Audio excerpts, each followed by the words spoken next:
મિત્રો અમે વાળું કરવા બેહી ગયા છીએ અને જુઓ ચાલુ કરી દીધું છે મારા પપ્પાએ.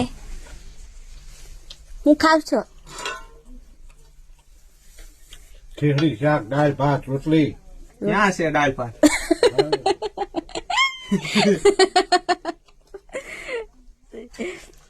આ રે ખીચડી. કા મમ્મી?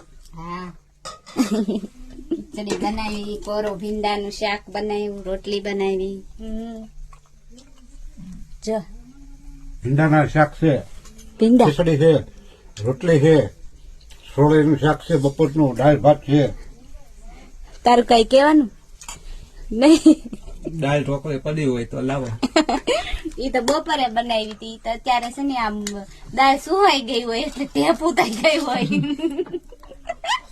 ઢેપું થઈ ગઈ હોય એટલે અત્યારે ખીચડી અને આ ભીંડાનું શાક અને રોટલી એ અત્યારનું અને આ બપોરનું છે, તો એ અહીંયા ખવાઈ જાય. બરાબર. અહીંયા